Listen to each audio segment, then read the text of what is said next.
Hello everyone, welcome. My name is Phoenix and this is the Consumer's Guide to Filmmaking.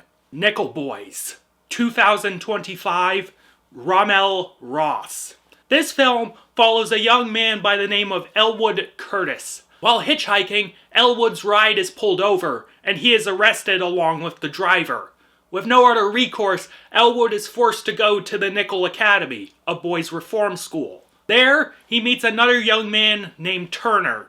Sharing in the nightmarish experience of the school, Turner and Elwood's bond deepens and their friendship will forever impact each other's lives. This was one of the Oscar films that I wasn't, too familiar with. I wasn't sure what this one was going to be all about, so I was legitimately not expecting this one to wow me as much as it did. But this movie, it really impressed me. This was a bold and unique drama about some of America's darkest parts of their history. What is so unique about this film is that it is presented from a first-person viewpoint. The vast majority of this film is literally from the perspectives of Elwood and Turner. From the first shot where Elwood is staring up at the fruit hanging from a tree, I was absolutely enamored. Presenting it from the eyes of these characters allows for otherwise conventional scenes to be presented from otherworldly angles, and for the tension and emotional weight of these scenes to be enhanced. The 1:1 aspect ratio also allowed for that first-person point of view to be more confined, as if the black bars were only allowing us to see from that person's field of vision, nothing outside like the periphery, or whatever. There are also some surreal uses of imagery throughout the film.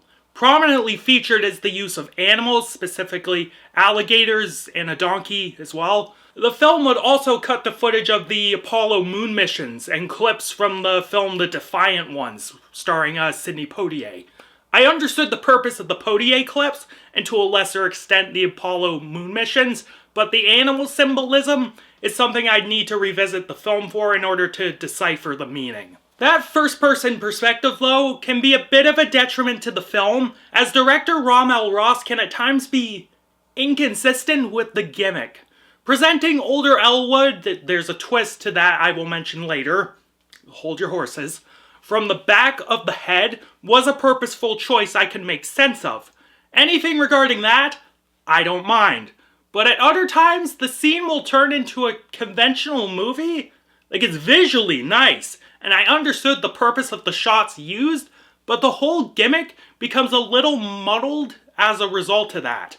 It didn't rip me out of the movie, much like the problems with In a Violent Nature did, but I questioned the thought process behind the use of certain shots in the sequence. The production design in the film was quite nice. The first-person POV allowed for Ross to channel his resources into what mattered. What glimpses we got of 60s America were quite nice, but what mattered most was the Nickel Academy. The grounds they found to act for this school was perfect. The building was dressed excellently to feel like this prison-like ward. The rooms, the costumes, everything about this area and how they presented daily life there was so enveloping. But what helped me to envelop myself in the film was the score. The score was composed by one Alex Somers, and they created an otherworldly soundscape for this film. Ambient IDM in a similar vein to the likes of William Basinski or Aphex Twin, the synths will hum in this ethereal manner, at times taking on these very odd melodies. One of my favorite tricks this composer sometimes does is the use of distortion. One of the pieces near the end of the film reminded me a ton of the Disintegration loops, where it sounded like the melodies in this piece were starting to fall apart. In terms of writing, Ross's script is top shelf. It is slowly paced, and it takes time to develop the setting and the characters, letting them speak in this deliberate and natural manner. Hell, to me, the setting is one of the characters, as the Nickel Academy reads as this living monument to the injustices we perpetrate on each other.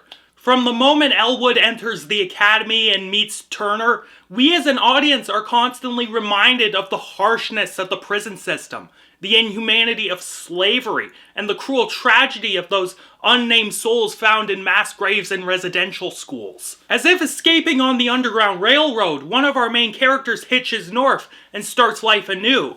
At first we think it is Elwood, and we are given no real indication that it isn't. But in a cruel plot twist, we found out that Elwood never made it. Turner and Elwood break out, but Elwood is shot dead, and Turner is the one to survive. Never seeing the face of adult Turner until the end, we find out that Turner adopted his friend's name in order to elude the authorities. As time passed on, as civil rights were enshrined, Turner still struggles with the trauma of that school. Many who survived barely scrape by, as shown in the scene where Turner runs into another student from the school who's an alcoholic and a convict. Turner, in many ways, was one of the lucky ones, and he managed to start a business and a family and find some form of happiness. But as the bodies were discovered much in the way the bodies on residential schools were, those who suffered must relive that trauma, but find a way to use it to make sure that injustice is righted and that no one must suffer like Turner did. In our leading roles, Ethan Heresy and Brandon Wilson play Elwood and Turner respectively. Perfect foils for each other, the youthful naivete of Heresy is countered by the more experienced and realist demeanor of Wilson. A brotherly relationship that is so organic and realistically performed, the emotions shown by them are absolute magic. The great Daveed Diggs of Clipping plays adult Turner / Elwood, and what little screen time he got was used incredibly effectively. Super powerful. In an important supporting role, Anjanue Ellis-Taylor plays Elwood's grandmother, showing the magic found in how subdued and reserved these performances are. Scenes like when she is refused visitation or was scammed by the lawyer she hired were performed so quietly but so powerfully. The only time she let loose was at the end, when she is given the news of Elwood's death. That reaction was fucking heartbreaking, and just absolutely riveting to watch. You know, I always like when movies pleasantly surprise me.